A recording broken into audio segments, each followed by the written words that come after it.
Alright guys, here we are, finally driving the JCW Petrol. Back for my second home is basically being back in the JCW. So we're just going to go over it today, do a quick sort of road trip. We're doing a road course. So behind me at Millbrook Proving Ground, and obviously then we've got the walk around, and I'll sort of give my insight once I've done the driving. So obviously in the JCW trim, got the sort of the red bits here, there.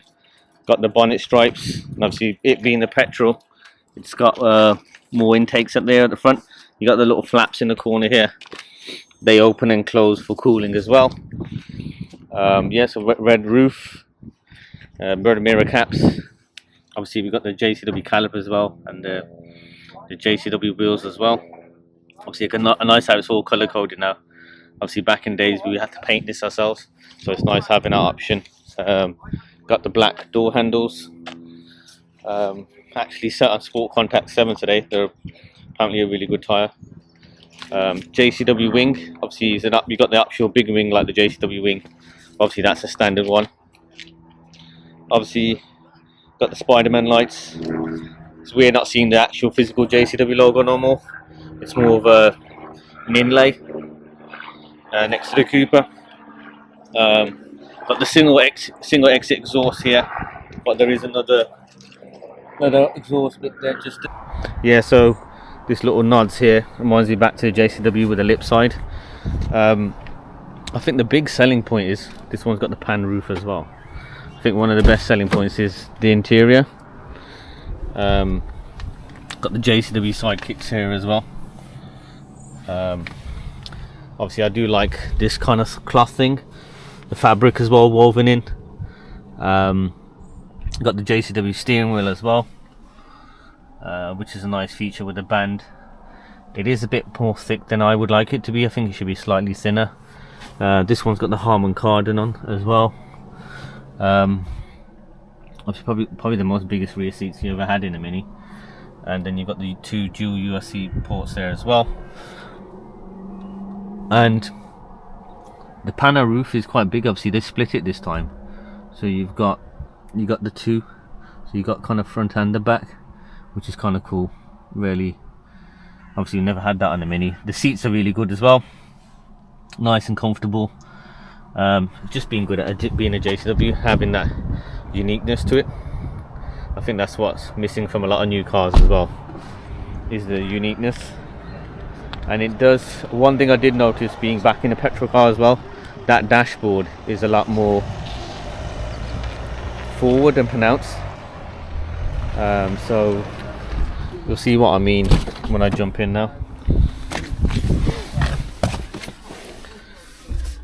It's kind of outwards where I feel like, obviously because of the polka head, probably the engine, this was a lot lower so you could see over. Feels like there's a smaller gap now here between the steering wheel and the actual top of the sun screen, or the sun visor, sorry. But yeah, what we're going to do now, we're going to head out and do some road driving so you can get my look and feel and comment on how it goes. Hi guys, welcome to Jason Adventures. We're just heading out on the course, see how the car feels. You do notice straight away that it's quite firmer, just by the feel. I did find it weird that Mini obviously made this auto, but obviously the way everything's going, everything's become auto. So it is what it is. Yellow, okay, so that's the one there. Yellow one is that one here. That right way. We'll find out soon enough.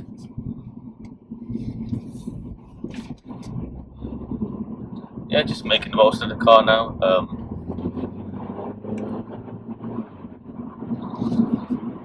Yeah, you feel like it's a lot firmer than normal JCW. Not getting on with a thicker steering wheel this time round. But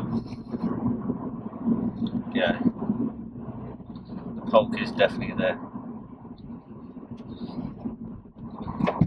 But you definitely do feel the bumps.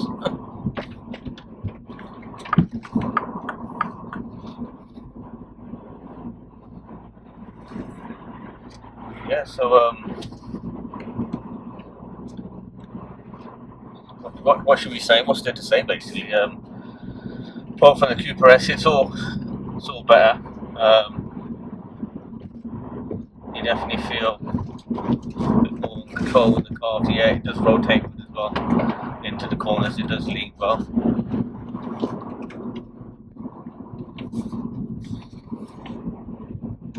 Yeah. See, the thing, the ride is, you can feel it's firm and it's not obtrusively firm. You can tell that the mini's planted. Does it want to rotate?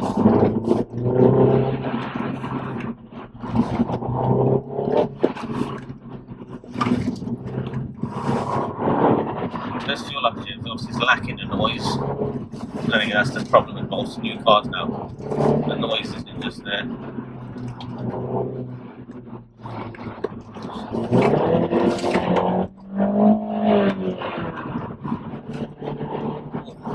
Wait, button. Oh, there, sorry.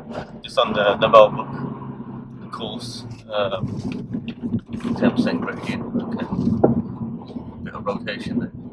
That's nice. When it's still there. Saying that I'm not in small mod yet.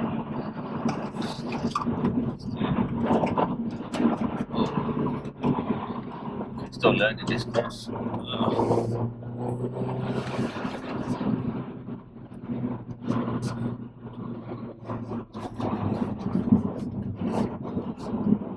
Yeah, so I'm spending more time trying to concentrate on the driving. It just isn't small mod, that's a bit weird.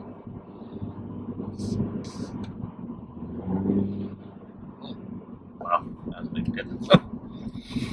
No, it's definitely, you can feel it, it's still a JCW, just missing the noise. That's one of the big things that you do miss, like the generation cars, is the noise.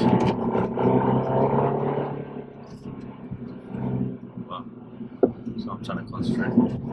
Don't need anything.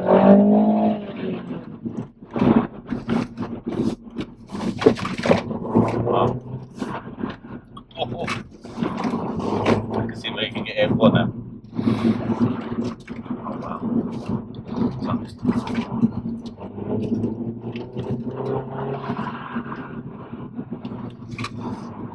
connecting everything.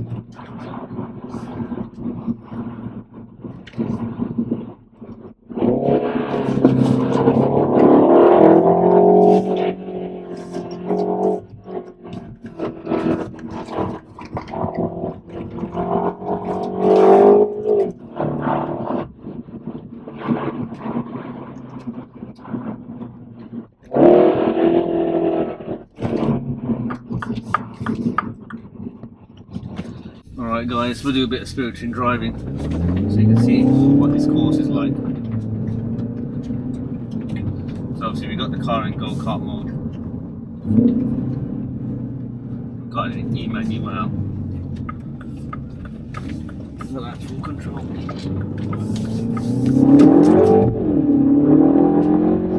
Yeah, bear in mind guys, they can only go 55 miles an hour. That's top speed around this course, so stick in between that. Tuck it in here. Carry this speed.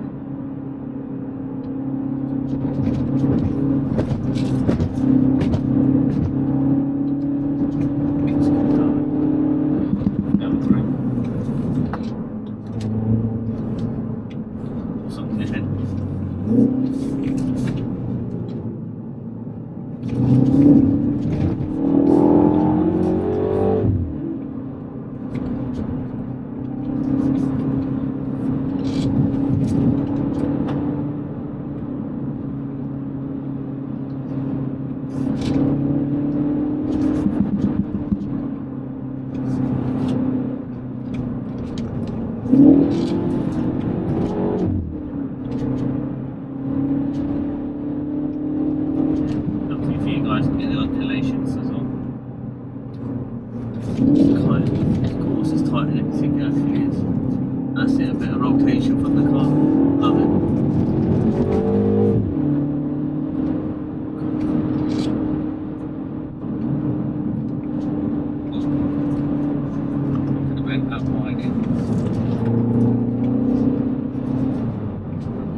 So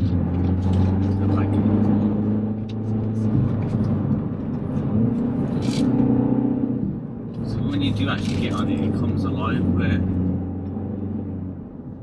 the model's not necessarily so.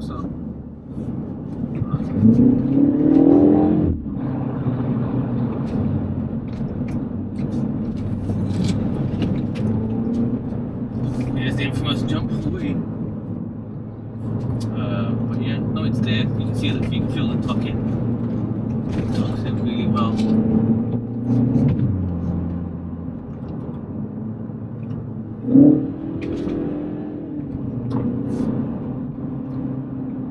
Yeah, and I thought we'd actually miss the fact that it's not manual, but the gearbox and engine work so well together. It's kind of focused, so you don't miss it. Yeah, back to what whole road. But now, yeah, guys, that kind of wraps up the video. Well, that kind of wraps up. I thought I'd show you a bit more testing ground as well. First time invited to this event, so yeah. First instance, you do notice the ride is a lot firmer than the S, but it's not unbearable comfort. You can tell it's stiff. I'm not sure about this stick steering wheel at the moment. I've been getting the more time spent in the car, the more I'm kind of liking it. First instance, you can tell it's well planted. It does turn in well. Just obviously there's a real lack of noise, which I'm missing a lot. But the powertrain and how it delivers it, it's really smooth.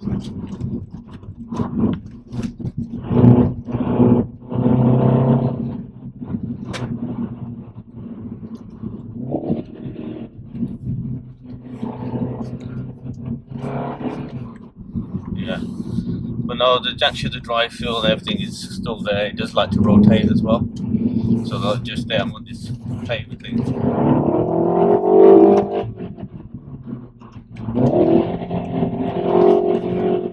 Yeah, the noise is a lot pointier as well, so you can do Chevy.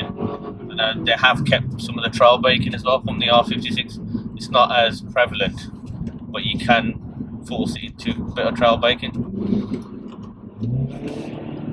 Yeah, the gearbox is way better than in the F50S. Well, the F series, you can feel it a bit more.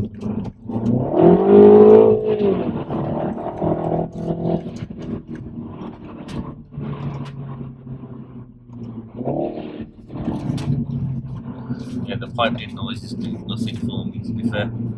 It definitely needs some pops and bangs. But as an overall driving experience as a new car, pop down. It is good. It's not the JCW I want it to be. That makes sense.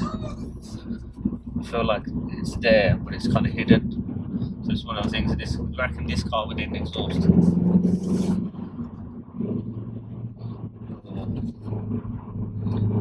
Yeah, a bit of an exhaust and having a bit more stiff anti-roll bar to make it rotate, but that'll make it a way better car.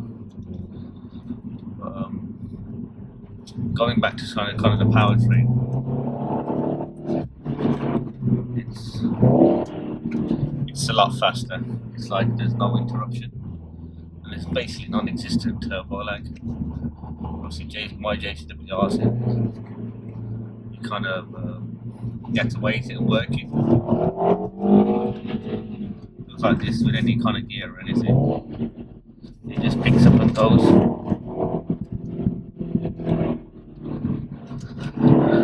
That's, I guess, part of the fun, isn't it? It's working the gearbox and working the throttle, and that kind of charm is gone, but it's just replaced with outright power. That can be like sort of tapped from anywhere. Yes, it would have been nice to have a manual. Don't think on this course I'm actually missing it. Maybe on the road I would miss it. But yeah, it's one of the cars where, for the price point now, I don't think it's kind of competitive. Okay, what's going on here?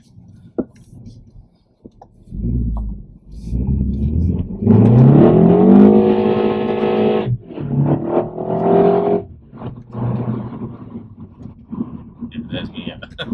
Forgetting there was a manual box. A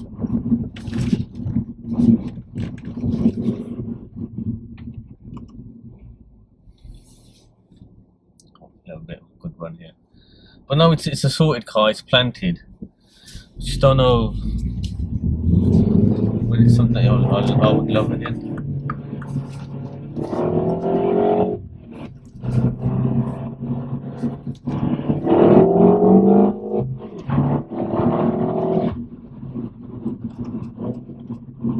Just get to 60 way quicker.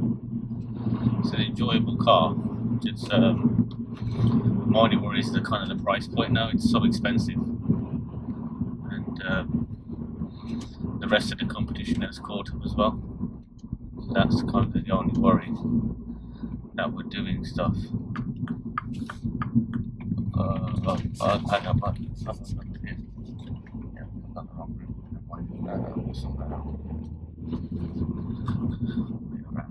but no, it's a better car. It's better for a lot of things. Just sometimes you just want more from it, and it's not quite there.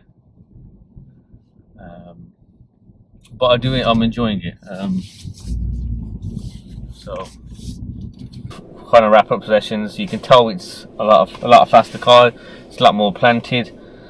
I guess the car is a bit more pointier now. Because when I drove the S or the SE with the JCW kit, it didn't feel as sharp, and this feels a lot more sharper, and it wants to dart in and out. A bit more of the JCW charm has come back, and then when you are into a corner, it does want to rotate. Not as much as an R56 JCW where it just wants to do lift off oversteer. This is a bit more controlled. It's just shuffling along smoothly. But overall, the car in itself and the seats and everything around it, it is a great car. It's just going to come at a great cost. Obviously, the price point. You can't run away for now. Like you start specking one up like bordering on £40,000, or like silly figures like that. It's hard to justify it. As it being a small car and everyone wants 4-door coupes, and obviously there's a lot more cars faster than this now. It's literally going to be, do you want the quirky interior? You're paying for the quirky interior and paying for the badge, which obviously for some it'll mean the world and you'll have it, and other people it'll be very much a turn off. But I don't think it stirred my soul as much as the R56 when I first test drove that. I think it's purely, if this had a great exhaust system on it, I would probably feel a different way, and that's what I feel like's been lost in a lot of new cars. It's the nuances of how something makes you feel, and it's thoughts about it. And I always feel like a car, when you sit in it, should be a sense of occasion. When you are in here, there is a sense of occasion with the interior, the kind of dashboard, everything else in between, and you want it to be better and do better things, but it's not quite there. I feel like because the lack of noise takes away from like what a JCW is, even from the first gen to now. Like, it's very much the pops and bangs that added to the charm. And obviously I don't think this not having the manuals taking it anyway from it. It'll be a nice option, but obviously we know that's not happening. But I don't think the auto in this car changes the way it would be, because I felt when I was driving it, the engine and the gearbox were working together so well that I didn't actually miss the manual. So that was kind of all good in that aspect. So in that aspect, I don't think you've lost anything with this not being a manual, because the powertrain is so much more smoother. Where I guess the R56 generation, the R53 and everything, that kind of them, even slightly on the F series, F56, even though the clutch and gas pedal weren't the greatest when I used to drive them in manual form, and you kind of stepping down opposed to into them, and that always gave me kind of weird foot cramp, or felt really weird after a long drive. The auto suits this car, and you don't miss not having a manual in this, because the engine is so smooth, it delivers its power so well that you can't really fault it. To me, it's the JCW, and if you really want the JCW, yes, do buy it. But I just think at this price point and everything else in between, and I'm not making a big deal about it as much as I love the brand, I feel like more can be done. Maybe the JCW exhaust option, and maybe some of the like with the F56 series, where you had to mod it to make it come a bit more alive, and maybe it's just the mission laws and everything under the sun that's sort of making me disheartened it. But again, I love the brand. It's nice having the funky interior again, and its mini interior. I think that's probably one of the reasons why you might buy it, was the exterior look and the interior look. I think just purely on the interior, it's worth a buy. But if you want a quicker car and for the price point, Mini's probably not the space. You literally just have to be a die-hard fan to want this car. But yeah, that kind of wraps it up, guys. I'm still very indecisive about it. Maybe if I had a bit more time with it, or I don't know, had it at a loan car, there'd be a bit different opinion on it. But I do think it's a good car, but just hasn't stirred my soul. So that's kind of my synopsis all. But yeah, guys, hope you appreciate the review. As always, guys, it's a mini adventure.